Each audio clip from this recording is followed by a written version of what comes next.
Hi, this is Will from Roland Planet, and you join me here with David Ahlund. He's a high-tech product specialist, and he's got with him today the TR-8S, which is the successor to the TR-8 from Roland's AIRA range. Dave, do you want to tell us about a couple of the differences? Of course, I mean, the main difference here would be, of course, the TR-8S now has sample imports, so you can import any user samples you might have, and in all kinds of sample rates as well, even up to 192 kilohertz. You also can store them, of course, on the SD card, in the SD card slot, and you can have up to 32 gigabytes of user data in the SD card, and up to 600 seconds of mono samples, or 300 seconds of stereo samples in the internal memory. One of the differences I've noticed here, you've got 8 different patterns. Is that how does that work? Yeah, so each pattern has 8 different parts. So instead of the TR-8 had A and B, now you have A, B, C, D, E, F, G, H. That's it, yeah. And also you actually have 16 pattern banks with 16 patterns in each. Wow, so quite a lot of storage capacity as well then. Yeah. Another thing that strikes me about it, it's a very colourful looking unit, and that it's not just so it looks pretty, there is actually some functionality there as well. What do you use the coloured sliders for?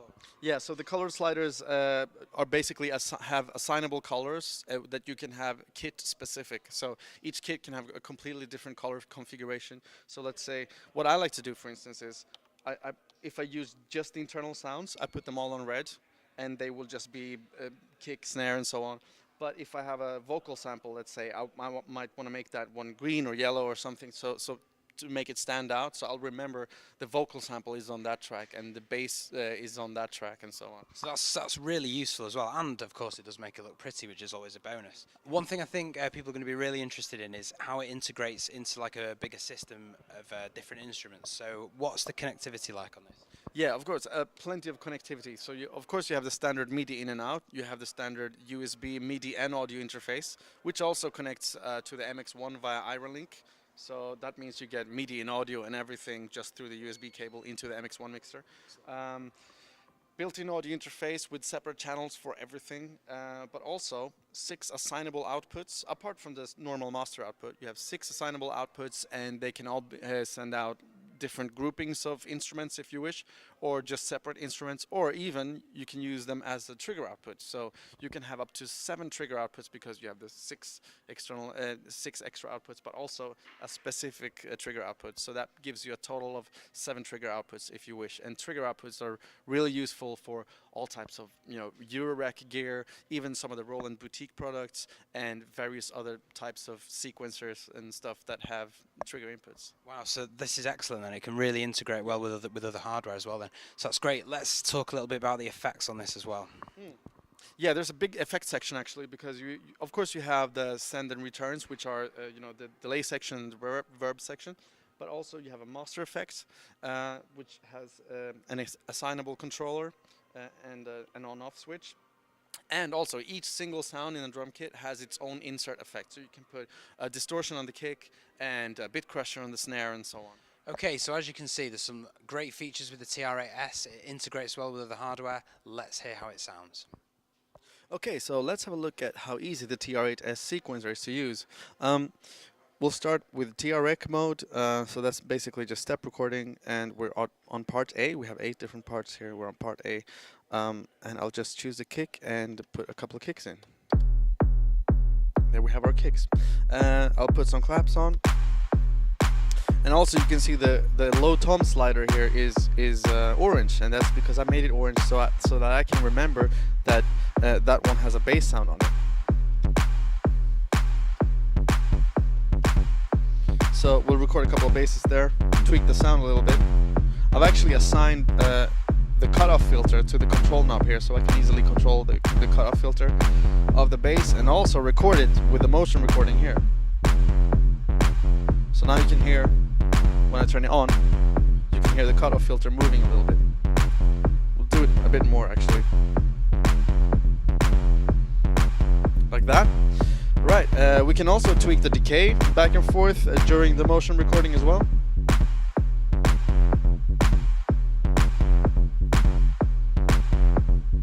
So now we got a bit of more movement in the bass there, and why not even add some tuning to it as well? Just pitch it up a little bit.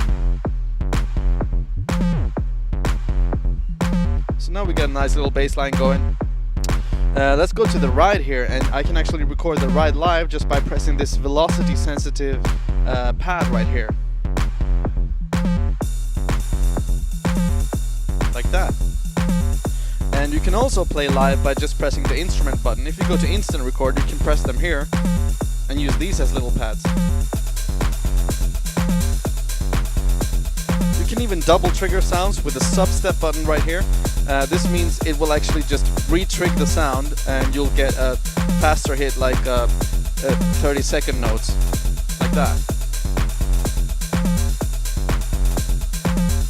Okay, so of course one of the biggest things with the TR-8S is the sample import. So I've imported a couple of samples here. We have a little chord.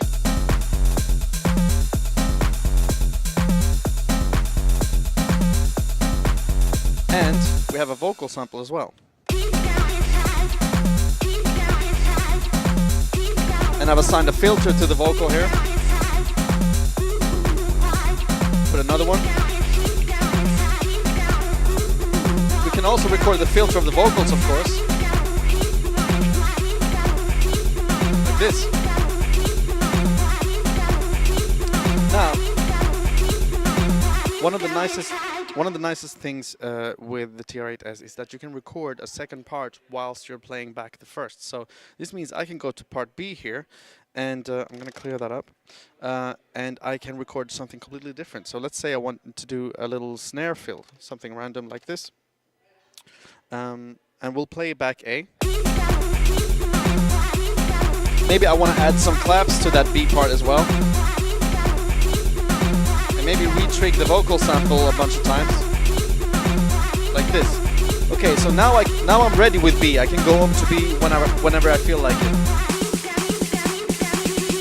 like that. What I can also do is actually to assign part B to be an official, so to speak, fill-in by just going to the fill-in section here and choosing part B. Now that will be my fill. So what this means is I can drop in this fill whenever I feel like it, and I can also do it now momentarily by just pressing the trigger button for just a short moment, like this.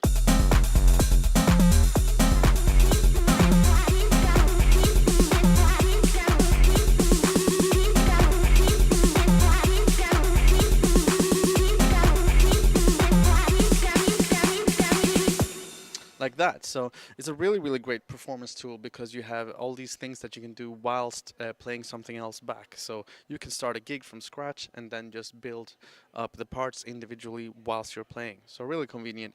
On top of this, we also have a master effects section which also has a switch here, so it's really easy to turn on and off.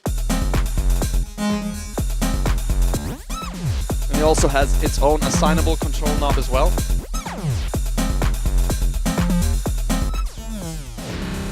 Like that. Finally, what I want to show you now is we also have the trigger output, which is already wired up to the SCO2 here. So we can actually trig the sequencer of the SCO2 step by step using the trigger output. So if I go to the trigger output of my pattern here, I'm going to turn a couple of bits down, and we'll put some triggers and you'll notice what happens. Now you can hear one step there. One more. One more. And now you can see the sequencer here jumping around randomly because this one is set to random step order. So, and maybe I want to make another pattern that is full of triggers, and we can take a break and go to that pattern when we feel like it now, and then back. And then drop in the fill as well that we made before, that has no triggers on it, and back. So really great performance tool, the TR-8S. Check it out. You have sample import, you have plenty of inputs and outputs, and all kinds of live functionality that you can use when you're on stage or even in the studio as well. So that is the TR-8S, and I'm David Ahlund. Thank you very much.